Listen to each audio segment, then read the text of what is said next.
또 잠언 25장 13절은 이렇게 말하고 있습니다. 충성된 사자는 그를 보내 네게 마치 추수하는 날에 얼음 냉수 같아서 능히 그 주인의 마음을 시원하게 하느니라. 마음을 같이 하는 거예요. 이게 헌신이고 이게 충성인데 오네시모는 바로 바울과 마음을 같이 했다는 거예요. 여러분, 자녀를 올바르게 양육하는 것은 아마 세상에서 가장 중요한 일인과 동시에 가장 어려운 일일 거예요. 자녀를 양육하는 것 생각처럼 쉽지 않습니다. 그래서 아이들을 키우는 부모님들이 적지 않게 스트레스를 받습니다. 그래서 너무 힘겨운 나머지 양육 과정 가운데 부모가 종종 우울증에 걸리기도 합니다. 소아과 전문의 중 월트 레리모어라고 하는 사람이 쓴 책 중에 나는 독한 부모를 연기한다 라는 책이 있습니다. 그래서 이분은 여기에서 자녀들을 양육하면서 받는 스트레스를 어떻게 극복하는지 과정을 소아과 전문의 입장에서 소개하고 있습니다. 월트 레리모어는 이런 말을 해요. 어려움에 처한 부모는 반드시 지지 그룹을 통해 도움을 받으라고 합니다. 지지 그룹을 영어로 보면 서포트 그룹이 되겠죠. 바로 같은 처지에 있는 사람들이 모여서 함께 아픔을 나누고 서로 위로하는 집단을 서포트 그룹, 지지 그룹이라고 하는 거예요. 좀 확대해서 이분은 이런 얘기도 합니다. 교육뿐만 아니라 알코올 중독, 금연, 성폭력 피해자 등 다양한 분야의 지지 그룹이 존재하며 활동하고 있다고 하는 것도 소개하고 있습니다. 근데 여러분, 이 지지 그룹의 놀라운 특징 중에 하나가 뭐냐면 전문가가 아니라는 거예요. 전문가가. 저는 이 전국 장로회가 어떤 그룹인가 생각해봐. 전 지지 그룹이라고 생각하는 거예요. 여러분, 제 아들이 미국에 있거든요. 근데 걔가 저한테 전화를 해서 아버지, 저 신학을 하고 싶습니다. 이제 그 얘기를 저한테 언제 했는가 하면 제 며느리가 학교를 졸업하고 시험을 봐서 이제 저희 라이센스를 따고 직장을 딱 잡았더니 저한테 그 얘기를 하는 거예요. 아버지, 저 신학을 하고 있습니다.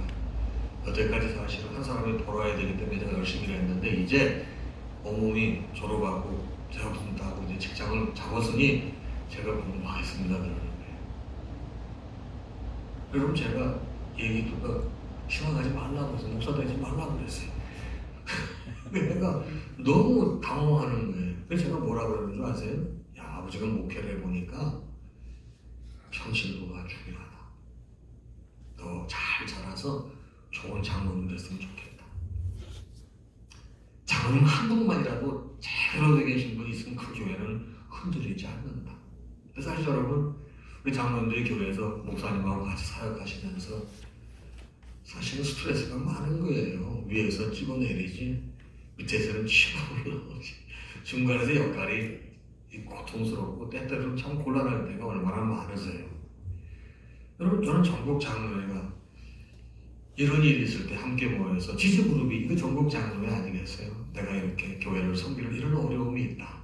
서로 위로하고 서로 격려하고 힘이 되죠. 기도하고. 그래서 그 또 이 마음의 무거운 짐들을 내려고 새 용기를 얻어서 또 가서 교회에 헌신하는 거 아니겠어요? 같은 문제를 가지고 있는 평범한 사람들이 함께 하는 것, 그 안에서 치유와 용기와 위로가 있고 생기고 가는 거예요. 마음을 함께 하는 것이 가장 탁월한 치료고 도움의 방법인 것입니다. 여러분, 스스로 목숨을 끊는 사람들, 성공하지 못하고 실패한 사람들 우리가 다시 이렇게 팔로우 하면서 왜 이렇게 목숨을 끊으려고 하느냐 물어보게 되면 100이면 100명이 똑같이 하는 말이 있어요. 뭔지 아세요? 외로운 거예요. 자기는 대화할 사람이 한 명도 없다는 거예요. 자기 얘기를 공유할 사람이 아무도 없다는 것이 10이면 10, 100이면 100이면 똑같이 하는 말이에요. 치유감이 없는 거예요. 오네시모로는 어려움에 처한 바울에게 뭐가 된 거죠? 지지 그룹이 되는 거예요. 오네시모로는 바울을 찾아가서 함께 마음을 나누고 아픔을 이야기하며 한 마음으로 그의 얘기를 들어주고 그를 위로하는 거예요.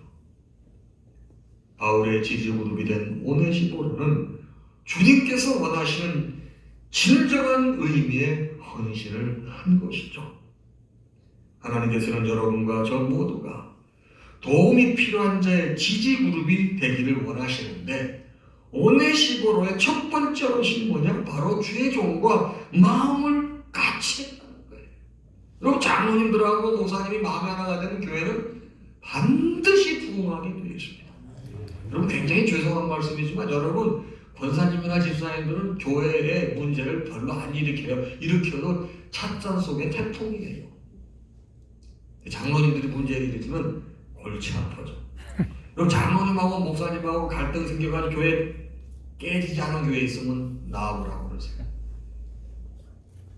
여러분 사명이 큰 겁니다. 여러분 제가 목회하면서 깨달은 게 우리 아들이 신학을 해서 목사가 되게 되는 내가 말을 했다니까요. 너는 훌륭한 평신도가 되라. 아버지가 목회해보니 훌륭한 평신도 한 사람이 지지그룹을 형성을 해서 목회자와 마음을 같이 해주게 되면 그 교회는 산다. 그런데 신학을 하면 너 벼락맞아 죽을 것 같으면 해라. 그러지 않을 경우에는 아버지의 조언을 듣는 건 나쁜 방법은 아닐 것이다. 그리고 두 번째로 오네시포로의 헌신이 뭔지 아십니까? 오늘 본문 16절 17절인데요. 내가 사슬에 매인 것을 부끄러워하지 않냐. 그러니까 오네시포로가요. 바울 사도가 사슬에 매인 감옥에 있는 것을 부끄러워하지 않냐고 로마에 있을 때 나를 부지런히 찾아와 만났습니다. 로마 감옥에 있었거든요. 뭡니까? 사슬에 매인 바울을 부끄러워하지 않고 부지런히 찾아갔다. 그건 뭐예요? 복음의 고난에 동참했다는 거예요. 여러분 오네시포로는 바울이 사슬에 매인 것을 부끄러워하지 않았습니다.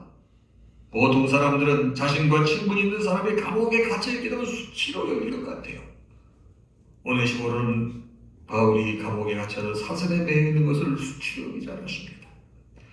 오네시포로는 바울을 만난다는 것이 어떻게 보게 되면 로마 정부로부터 요주의 인물로 찍히는 거예요. 그럼에도 불구하고 오네시포로는 그 위험을 무릅쓰고 수치로 여기지 않고 성경에 보니 부지런히 찾아와 만났다고 했습니다. 지금 주의 종이 하나님의 일을 하다가 로마의 영어의 몸이 된 거예요. 감옥에 갇힌 거예요. 근데 아무도 찾아오지 않지만 오네시포로는 그 고난의 동참에 자주 찾아갔다는 거예요. 여러분 요즘에 목사님들 중에 감옥에 갇힌 분이 몇 분이나 계시겠어요?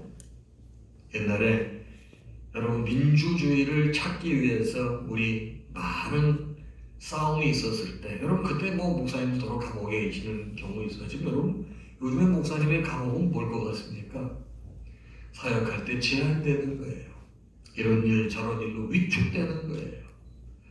도전할 게 많은데 리소스가 제한되는 거예요. 이게 다 감옥에 갇힌 거예요. 내 마음대로 편하게 주의 일을 할 수 없는 환경이 되는 게 뭐죠? 이게 감옥에 갇힌 거죠. 성도들 중에 이런 사람도 있고 저런 사람도 있고 다 어떻게 기준을 맞춰요? 이게 이러지도 못하고 저러지도 못하게 감옥에 갇힌 거죠. 그럴 때 복음의 고난에 동참했다고 하는 것은 마음을 같이 해주면서 목사님에게 용기를 갖고 이걸 극복할 수 있도록 힘이 돼주는 헌신, 이게 바로 오네시포로의 헌신이에요. 히브리서 11장 25절에 도리어 하나님의 백성과 함께 고난받기를 잠시 죄악의 낙을 누리는 것보다 더 좋아하고 그랬습니다. 이게 누구예요? 모세가 그랬단 말이에요. 디모데후서 2장 3절 너는 그리스도 예수의 좋은 병사로 나와 함께 고난을 받으라. 디모데후서 2장 8절 그러므로 너는 내가 우리 주를 증언함과 또는 주를 위하여 갇힌 자 된 나를 부끄러워하지 말고 오직 하나님의 능력을 따라 복음과 함께 고난을 받으라 그랬습니다. 여러분 오네시포로의 헌신, 복음을 전하는 사도 바울이 감옥에 갇혀있기에 그분이 복음을 전하고 있지 못해서 제한되어 있기 때문에 함께 동참하면서 복음의 고난을 여러분 나누기를 원했던 거예요. 여러분 스데반 집사는 잘 아시다시피 예루살렘 초대교회 성도들의 구제를 위해 뽑힌 신실한 7명 집사 중에 한 분 아닙니까? 그분은 믿음과 성령이 충만한 초대 교회의 신실한 일꾼이었습니다. 사도행전 7장 55절에 보니 스데반이 성령 충만하여 하늘을 우러러 주목하여 하나님의 영광과 및 예수께서 하나님 우편에 서신 것을 보고, 바로 이걸 보게 돼도 바로 이 스데반 집사님은 성령이 충만했다는 거예요.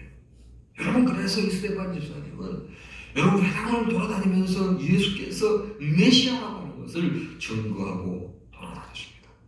그런데 당시 이 스데반 집사의 복음을 전하는 이 복음의 이 일꾼된 것을 여러분 불편해하고 싫어했던 당시 교권 잡은 자들이 핍박자들 아니겠습니까? 이 사람들이 사람들을 매수합니다. 어떻게 사람들을 매수합니까? 바로 그들이 가장 영혼을 모셨던 사람이 모세거든요. 그리고 하나님이잖아요. 매수를 시켜서 그 매수꾼들에게 영혼 모세와 하나님 여호와를 모독한다고 위증케 합니다. 분노한 사람들이 그 위증을 받아들입니다. 그래서 스데반 집사를 성 밖으로 끌어내죠. 그 다음에 뭐하죠? 현장 직결 심판하는 것도 돌로 쳐서 죽인 겁니다. 그때 스데반 집사가 돌에 맞아 죽어가면서도 기도한 내용이 사도행전 7장 59절 60절이거든요. 주 예수여, 내 영혼을 받으옵소서. 이 죄를 저들에게 돌리지 마옵소서. 여러분, 결국 최초의 순교자가 목회자가 아니고 성평신도인데, 여러분 이분의 헌신과 순교가 디아스포라를 만들어요. 목숨을 부지하기 위해서 예루살렘에 있던 사람들의 신앙을 지키기 위해서 다 흩어져요. 근데 스데반 집사의 순교하는 장면을 보고 예수 그리스도의 믿음이 삶으로 드러나기 시작해서 가는 곳마다 복음이 엄청나게 흥하게 되죠. 그 결과물 중에 하나가 뭐야? 안디옥교회입니다. 안디옥교회가 너무 커지니까 손이 감당 못하니까 바나바를 보내는 거예요. 바나바가 혼자 도저히 감당을 못해. 누구를 초청하죠? 여러분, 바로 노바디였던, 다소에 숨어 있었던, 다메섹에서 예수를 만나서 변화된 사람이 워낙 과거 전력이 좋지 못해서 아무도 청취 안 해서 3년 동안 다소에 묻혀있던 사람을 발굴해서 끌어온 사람이 바나바예요. 바나바와 여러분 바울이 1년 동안 사역하여 안디옥에 엄청나게 부흥해서 유럽 선교의 발판이 마련해지고 거기서 그리스도인이라고 하는 최초의 이름이 나오는 거거든요. 여러분, 스데반 집사는 복음의 고난에 동참했습니다. 그래서 초대교회가 자리를 잡아가고 평안하여 든든히 살아가게 됐다는 거예요. 여러분, 오늘 15로의 헌신, 복음의 고난에 동참했기에 하나님의 역사가 그를 통해서 일어난 것입니다. 여러분, 칠레의 산수원 늪지에는 리노 데르마르라고 하는 아주 작지만 특이한 개구리가 살고 있습니다. 이 개구리는 알을 낳을 때가 되면 개구리 암컷은 젤리 같은 물질에 쌓인 알을 낳는다고 합니다. 그러면 그 옆에 있는 수컷이 알을 모두 삼켜버린다고 그래요. 그러면 수컷 식도 근처에 자신의 소리주머니가 있는데 거기에 그 젤리 같은 알을 다 이렇게 집어넣고 품고 있다는 거예요. 근데 여러분, 수컷은 그 알이 성숙할 때까지 결코 입을 벌리지 않는다고 합니다. 그러니까 입을 벌리지 못하니까 울음소리를 내지 못하고 음식도 먹지 못하는 거예요. 시간이 지나 알들이 성숙했다고 느낄 때 비로소 수컷은 하품을 하듯 새끼 올챙이들을 입에서 내보내는 겁니다. 이 새끼들은 자신의 부모가 그렇게 한 것처럼 또 자신의 새끼에게 그렇게 하며 살아가고 있다고 합니다. 리노데르마르 개구리 한두 마리가 늪에 들어오게 되면 얼마 지나지 않아 리노데르마르 개구리가 금방 넘쳐난다고 하는 평이 있다고 합니다. 저는 이 개구리를 보면서 성도의 삶도 이러면 좋겠다 그런 마음이 들어요. 리노데르마르 개구리처럼 복음을 위해서 고난을 감수할 때 소리 못 내고 먹지 못하잖아요. 자기의 새끼가 클 때까지. 여러분, 그때 생명의 역사가 일어나는 거예요. 리노데르마르 개구리 한두 마리의 헌신이 모든 늪에 개구리들로 가득 차게 하는 겁니다. 믿는 자의 헌신, 하나님 나라의 백성들이 늘어가는 거예요. 오네시포로의 헌신이 바울을 든든하게 마음을 갖게 힘을 갖게 만들어 주었거든요. 여러분 그래서 바울의 능력이 어떻게 극대화가 됩니까? 여러분 바울을 발탁해서 사역하게 만든 사람이 바나바인데 여러분 바나바는 여러분 사도행전 보면 앞에 바나바 이름이 조금 먼저 그다음부터 바나바는 이름도 안 나오고 다 바울만 얘기 나옵니다. 신약 성경 27권 중에 13권을 여러분 집필하게 되는 위대한 청출오람의 사람을 만들어낸 사람이 누구냐 했나요? 디모데였습니다. 그 사람을 또 그런 사람에게 만들어준 누구예요? 오네시포로예요. 오네시포로예요. 마지막으로 오네시포로의 헌신이 어떤 것을 만들어냈습니까? 1장 18절에 보는데 원하건대 주께서 그로 하여금 그날에 주의 긍휼을 입게 하여 주옵소서. 여러분 이거는요 바울이 너무 감사해서 누구한테? 오네시포로에게 너무 감사해서 주의 종이 축복 기도하는 내용이에요. 주여 원하건대 주께서 그로 하여금 그날에 주의 긍휼을 입게 하여 주옵소서. 주의 날에 긍휼을 입는다고 했습니다. 뭡니까? 구원의 영광에 동참케 해달라고 하나님께 주의 종이 기도하는 거예요. 여러분 저는 주의 종이 사랑하는 장로님들을 위해서 이런 기도가 나오기를 바라요. 이런 기도가 나오기를 바라요. 오늘 바울은 주님께 오네시포로를 위해서 특별한 기도를 하고 여러분 주의 종의 기도가 여러분 엄청나게 능력이 있어요. 여러분 제가 그냥 상식적인 얘기를 하는 게 아니고 성경에 나온 얘기를 할게요. 여러분 하나님께서 이스라엘 백성들 워낙 진짜 대책이 없어가지고 내가 저것들 전부 들린 대로 내가 다 정리하겠다고 그랬던 거 여러분 민수기에 나온 내용 혹시 아세요? 여러분 그 출애굽해가지고 1년 집필한 다음에 여러분 뭐예요? 그 정탐을 시키잖아요.